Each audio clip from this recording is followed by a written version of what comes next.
That's what cosine n looks like. Is that headed to a constant? No. This is not headed to a constant, a positive constant, which means that one failed. So maybe I should go back to the inequality. Maybe the inequality will get it.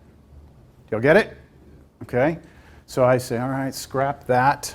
Let me do, I don't want to erase this because I want to refer back to this. So let me try instead to show that A sub n is less than B sub n. That's what I need to show, right? And remember, I'm comparing this one to this one. So I'm working just in this little world right now. I'll get back to that later. So I need to show that cosine n over n squared is less than or equal to 1 over n squared. Yes? Multiply both sides by n squared, and what do you get? Absolute value of cosine n is less than or equal to 1. Is that true? Yep. That's true. So like the limit comparison really looked powerful for a while there with those examples I gave you, and then you try it on this one and you realize it didn't do it. You go back to the inequality and it did it. So you just never know like exactly what's going to happen. You have to be willing to play ball here. All right, so what's our conclusion right now? This held, which means that therefore what I can say is that since I compared this to a convergent series, right, I can tell you that converges, right? So therefore, sum the absolute value cosine n over n squared, I'll put the absolute value on the whole thing, converges. And what does that mean? This means we're absolutely convergent. So by the theorem, by absolute value theorem, that's the theorem I just put up on the board, this series without the absolute value converges. That's the last one on your sheet, right? Recap. Does this converge? Everything failed. So we looked at its absolute value. When we looked at the absolute value, we said, hey, let's compare that to this. We could compare it because both things were positive. Now, when we did the comparison, we tried limit comparison, it failed. So we tried the inequality comparison. It worked. Then we can conclude that this converges. Once we know that the absolute value converges by the theorem, that means the regular series converged. Yes?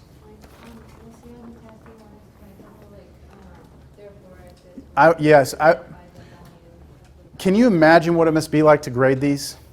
Can you imagine trying to follow all these students' trains of thought? Right? Because what you're doing is like taking me on your journey through trying to figure out convergence and divergence.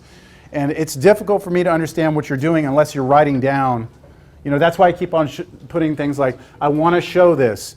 I'm demonstrating to whoever's reading this what I'm trying to do, where it's coming from, right? Now, a lot of this I'm saying in words, but if you were starting this problem, you would start with, rewriting this like this and then say, by the comparison test, right, I'm going to compare it to this, and then I want to show that. And so the more detail, the better. I do not look forward to grading these tests.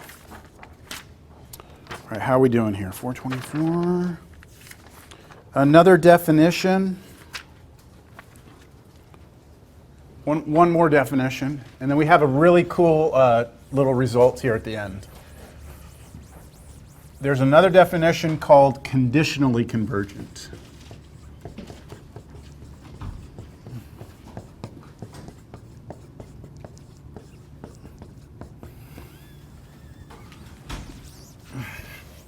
Okay, so conditionally convergent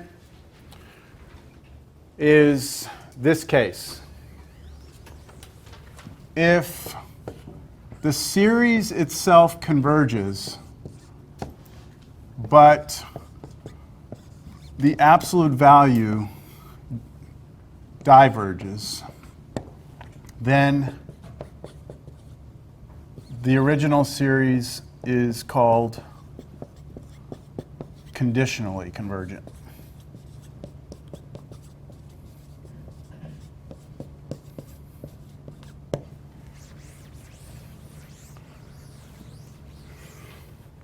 And an example of this would be this one.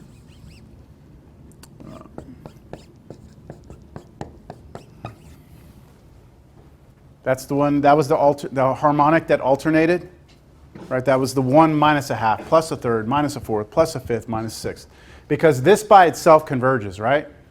But the absolute value of it was harmonic, and that diverged.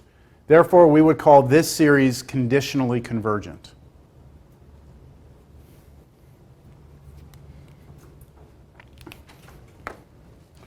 All right, last little piece, and then you get to have your Easter weekend where you can spend time doing your take-home test and all this homework out of this section. But the semester is almost over, right? I mean, it's really coming to an end fast. 8 more times? We only meet 8 more times? Seems like it's less than that, but I'll trust you. Yeah, did I tell you we're gonna do an extra week at the end of the semester? Finals week, we're gonna meet twice? No. Y'all don't want to do that? All right, so we're really gonna shift gears here for a second, all right? This is gonna be the last 10, 15 minutes of class here. Let's just say that I have this alternating series. This is that alternating harmonic one again.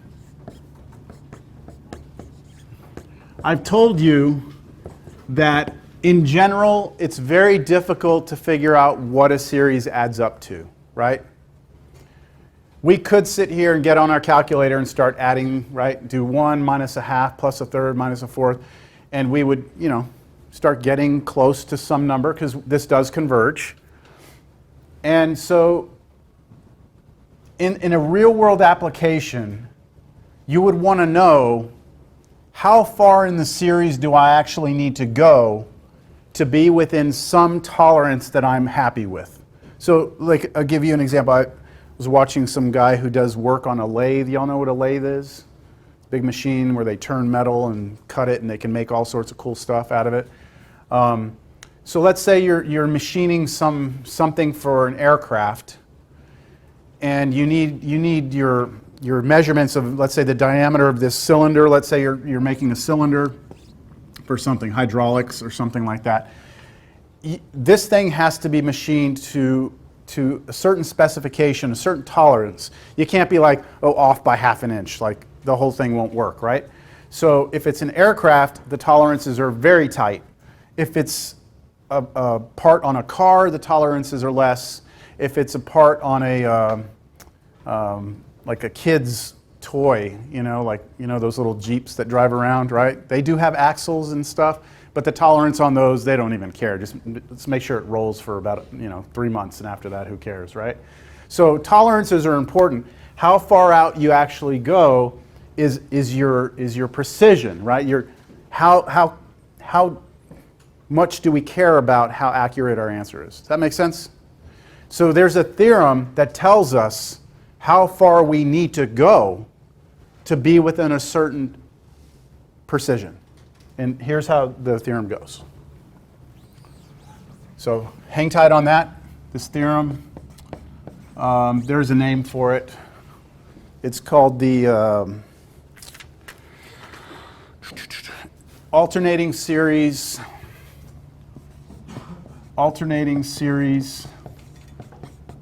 estimation theorem.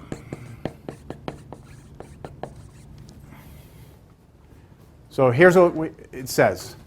If you have a series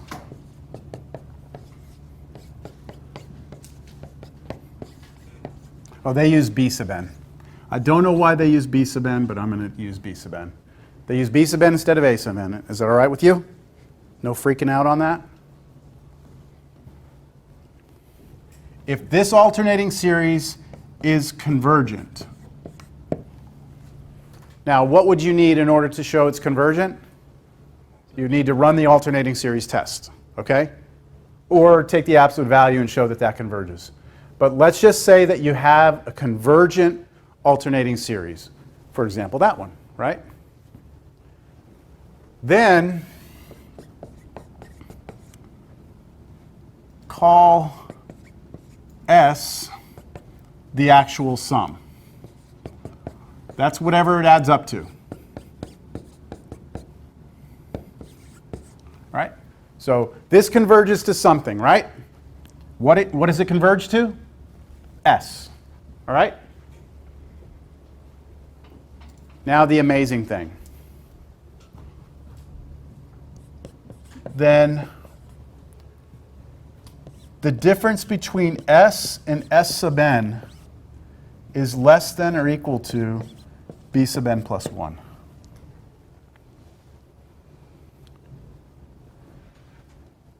And the book actually defines this to be this thing R sub n, which is like a remainder. We don't really need it here, okay? I'm just telling you the book does. So what is this statement saying right here? What is that? What is S minus S sub n? See if anyone remembers what S sub n is. That's your nth partial sum, right? So remember, S sub 1 means just the first guy, right? S sub 2 is add up the first two. S sub 3, S sub 4, S sub 5, S sub 6, right? So this says that the difference between the true sum all the way out to infinity and your partial sum will always, your nth partial sum, will always be smaller than or equal to what? Bn plus 1. So let me try and illustrate that again. Let's say I take the nth partial sum of this. That means I sum, and I'm just going to make up n. Let's just say that n is 5 here, okay? That would be the fifth partial sum. The difference between the true answer and my fifth partial sum has to be less than or equal to what? What is this?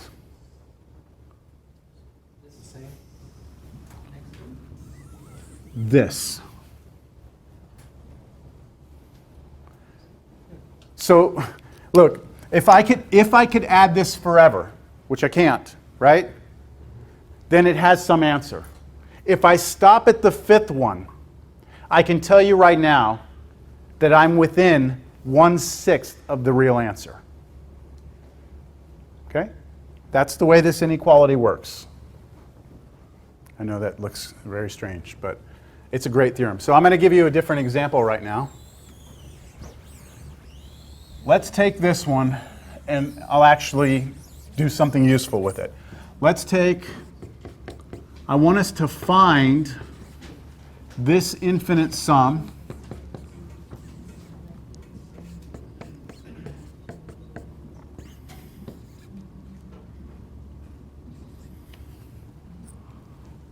correct to 4 decimal places.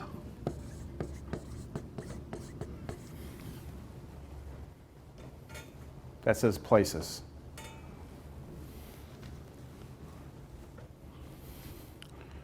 So let's try and understand first what I mean by correct to 4 decimal places. Let's say I put up a number here, 0.18, 0.16. Are those both correct to 1 decimal place? In other words, is the first decimal place the same in both of them? Right? Yes? Are they correct to the second decimal place? No. All right, so what if I change this to 8, change that to 3, change that to 5? They're correct to the first 2 decimal places, right? If I change these 4, 4, 7, and 5, those are correct to 3 decimal places. What I want is for us to find this sum. Actually tell me what this sum is correct to 4 decimal places. Okay? So 4 decimal places would mean I would need both of those to be the same, right? Then out here, this stuff wouldn't matter anymore. As long as these stayed the same, I would be correct to 4 decimal places. Make sense?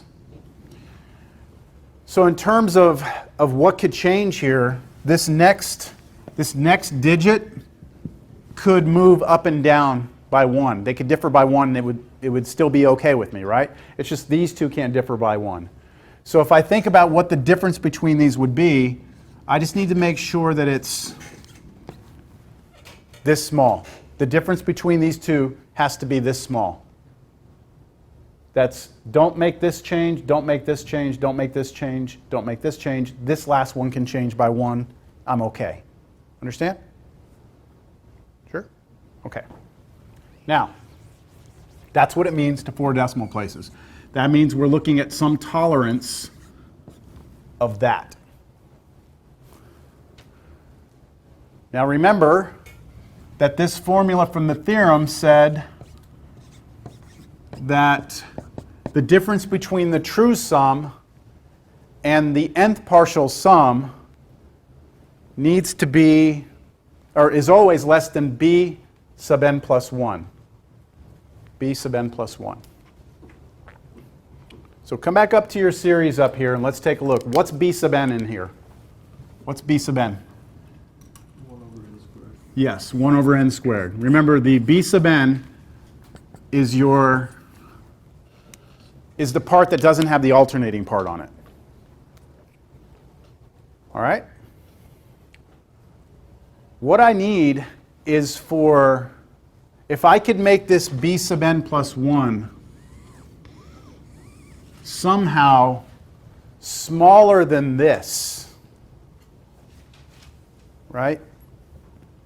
Right? If I could make my b sub n plus 1 smaller than or equal to 0.0001, then wouldn't you agree by the theorem that would have to be bigger than or equal to s minus s sub n? So the difference between the nth partial sum and the true sum being less than that, which is less than this, I should be within the tolerance I want.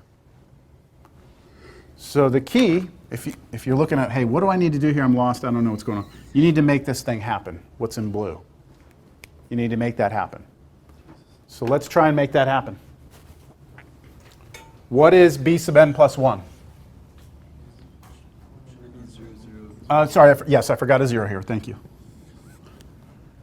What is b sub n plus 1? No, what is this, though? Here's b sub n, right? So what's b sub n plus 1?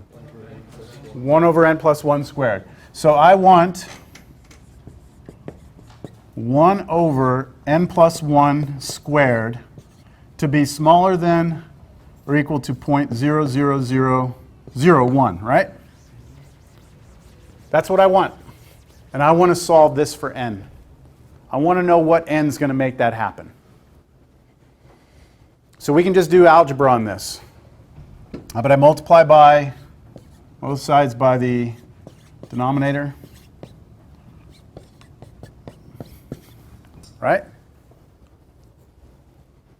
Then let's divide both sides by 0.00001, which is the same as, this is the same as 1 over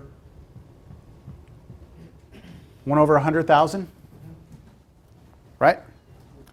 So if this is 1 over 100,000, I'm multiplying both sides by 100,000, I'm getting 100,000 less than or equal to n plus 1 squared. Let's take the square root. What's the square root of 100,000? You can use a calculator. So, what is it? 316? Well, 316 point what? 0.22. Okay. Subtract 1. 315.22. N must be greater than or equal to 315.22. That means that if I want to find this true sum correct to 4 decimal places, I need to go out to at least the 316th term to make that happen. Follow? Yeah. You can't be 315. You have to be bigger than 315. N are integers, right?